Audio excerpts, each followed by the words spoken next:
বন্ধুরা, এখন আমরা একটা নতুন জিনিস সম্পর্কে জানবো, যেটা হচ্ছে অপবর্তন গ্রেটিং। এতক্ষণ তো আমরা একটা স্লিট, দুইটা স্লিট, অনেকগুলো নিয়ে আলোচনা করলাম। এখন অনেকগুলো স্লিট নিয়ে আলোচনা করব। তো এই উপায়টা কি জানো, যে একটা পর্দার উপর তুমি যদি একটা হীরা দিয়ে বা ডায়মন্ড দিয়ে খানিকক্ষণ দাগাদাগি করো, তাহলে এরকম একটা স্লিটের মতো তৈরি হবে। মানে কিছু অংশটা ফাঁকা হবে, আবার কিছু অংশ অপরিবর্তিত থাকবে, কিছু অংশ ফাঁকা হবে, কিছু অংশ আবার ফাঁকা হয়ে যাবে। এটা একটা কাচের উপর যদি করো, তাহলে এরকম একটা মাল্টিপল স্লিট তৈরি হবে, যে অনেকগুলো স্লিট একসাথে থাকবে। তো এইটা করলে আসলে কি হয়, তো সেটাই এখন আমরা দেখব। এইটা করলে এখানে যদি তুমি কোনো আলোক উৎস রাখো, এই ধরো একটা বাল্ব রাখলাম, উপর থেকে যদি আমরা তাকাই, পর্দাটা কিন্তু এইরকম লম্বালম্বিভাবে আছে। এই পর্দাটাও, এটা অবশ্যই মনে রাখতে হবে। সব ভিডিওতেই এইরকমভাবেই পর্দাগুলো ছিল, আমরা জাস্ট উপর থেকে দেখছিলাম। তাহলে এখন দেখো, এই যে আলোক উৎস হয়, তাহলে এখান থেকে কি আলো তরঙ্গমুখগুলো আসবে।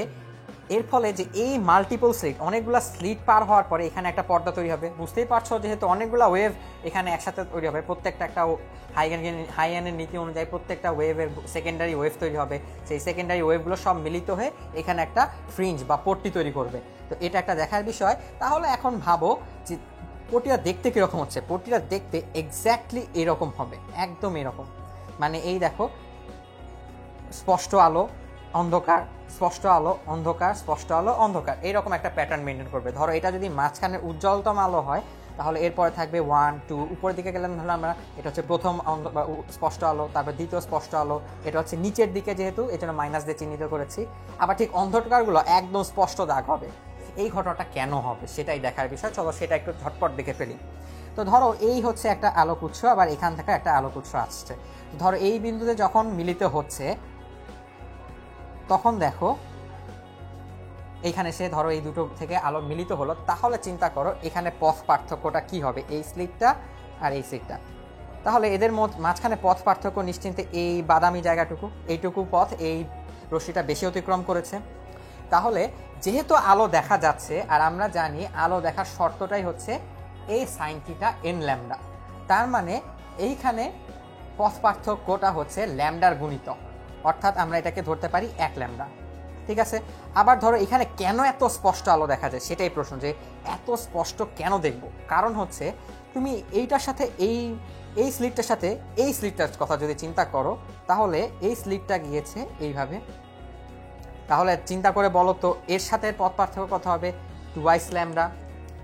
আবার দেখো যদি এইটার ক্ষেত্রে চিন্তা করি, তাহলে এর ক্ষেত্রে আবারই হবে, এখানে দেখো 3 ল্যামডা। তাহলে চিন্তা করি যে অনেকগুলো স্লিট থাকে, সবাই কি একেবারে এন ল্যামডা গুণিতক হিসাবে আসছে না, 1 2 3 4 এইভাবে। তাহলে একটা জিনিস চিন্তা করো, সবাই যদি এরকম ল্যামডার গুণিতক আকারে এসে পড়ে, তাহলে এই বিন্দুতে কি তৈরি হবে, এই বিন্দুতে অবশ্যই উজ্জ্বল আলো তৈরি হবে।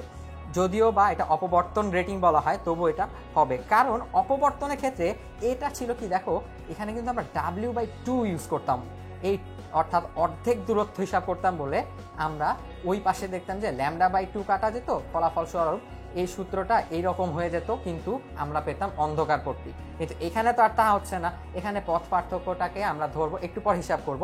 পথ পার্থক্যটাকে আমরা দেখতে পাচ্ছি যে সবসময় ল্যামডার গুণিতক আকারে যাচ্ছে। এখন দেখার বিষয় হচ্ছে যে এই এর মানটা কত। খুবই সহজ, আমরা জানি এই এটা কি, যদি এই চিন্তা করি, এখানে একটা থিটা চিন্তা করি, এই বিন্দুটা আর এই বিন্দুটার জন্য যদি চিন্তা করি, এটা থেটা, তাহলে এটা কি, আমরা একটু নীল কালিতে দেখাই। এই আলোক রশ্মির জন্য এটা অবশ্যই লম্ব, আর এটা হচ্ছে ভূমি। তাহলে এই ভূমিতে আসলে কি ছিল, দেখো এই স্লিটটা ছিল না। আমরা যদি আরেকবার ভালো করে চিত্রটা দেখি,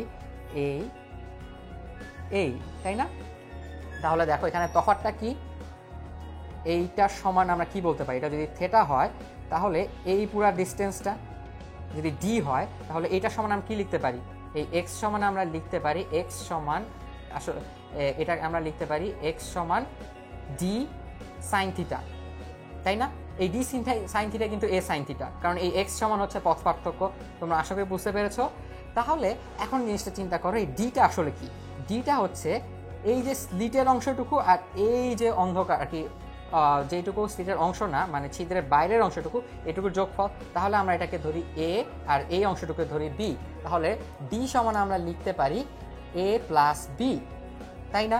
তাহলে দেখো এ প্লাস বি, এই দূরত্বে কয়টা স্লিট দেখা যায়, এই দূরত্বে একটা স্লিট দেখা যায়। তাহলে একক দূরত্বে কয়টা স্লিট দেখা যাবে, একক দূরত্বে অবশ্যই এই স্লিটটা দেখতে পাবো। এইটাকে আমরা ধরি এন। অর্থাৎ একক দূরত্বে যতগুলো স্লিট দেখা যায় সেটাকে আমরা এন দ্বারা প্রকাশ করি। তাহলে আমাদের সূত্রটা কি দাঁড়াচ্ছে? A sine theta equals to n lambda. এই জায়গাটুকুকে আমরা লিখতে পারি, এর বদলে এখন আমরা কি লিখবো? অবশ্যই এই দূরত্বটা a plus b sine theta equals to n lambda. এখন একটা জিনিস চিন্তা করো, এই এ বাই যদি এটা হয় তাহলে আমরা লিখতে পারি এ প্লাস বি সমান কি 1/n। তাহলে এই 1/n sign theta equals to n lambda. কেন এটা শিখলাম? কারণ এই এন সংখ্যাটা একটা বিশেষ নাম আছে যেটাকে বলা হয় গ্রেটিং ধ্রুবক। তোমাকে যদি গ্রেটিং ধ্রুবক প্রশ্নে বলে দেওয়া থাকে তাহলে কিন্তু তোমার চিন্তা করার কোনোই কারণ নেই। তাহলে সূত্রটা তোমাকে লিখতে হবে 1/n sign theta equals to n lambda. এটা হচ্ছে আমাদের আলোক হওয়ার জন্য শর্ত অপবর্তন গ্রেটিংয়ের বেলায়। তাহলে আমরা জেনে নিলাম অপবর্তন গ্রেটিংয়ে কীভাবে আলো হয়। এখন প্রশ্ন হচ্ছে যে কীভাবে অন্ধকার হয়। অন্ধকার থাকার বিষয়টা হচ্ছে কি, ধরো এই বিন্দুতে আলো এসে পড়লো, আবার এই স্লিট থেকেও এই বিন্দুতে আলো এসে পড়লো। এখন চিন্তা করো, এখন কিন্তু পথ পার্থক্য আর ল্যামডা থাকবে না যেহেতু অন্ধকার হয়েছে। ধরো এখন পথ পার্থক্য হয়ে গেল 1.1 ল্যামডা। তাহলে পরবর্তীবার কি হবে? অবশ্যই 2.2 ল্যামডা, অর্থাৎ এই স্লিটটা থেকে এই স্লিটটা থেকে যদি আলো আসে তাহলে পথ পার্থক্য হয়ে যাবে 2.2 ল্যামডা। থার্ড স্লিটটা থেকে যদি আলো এখানে এসে পড়ে তাহলে মোট পথ পার্থক্য হয়ে যাবে 3.3 ল্যামডা। এরকম যদি 10টা স্লিট থাকে তাহলে একটা সময় কি হবে? পথ পার্থক্য দেখো বিজোড় সংখ্যক ল্যামডা চলে আসবে, অর্থাৎ পুরো আরেকটা ল্যামডা ঘুরে যাবে।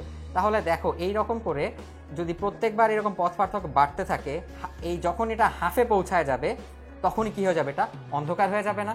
কারণ আমরা জানি ল্যামডা হাফ দূরত্ব অতিক্রম করলে কি হয়ে যায়? সেই জায়গাটুকু অন্ধকার হয়ে যায়। তাহলে অপবর্তন গ্রেটিং দ্বারা আমরা বুঝতে পারলাম কখন অন্ধকার হয়, কখন আলো হয়, আর আলো হলে তার সূত্র কি সেটাও আমরা বেশ ভালোভাবে বুঝতে পারলাম।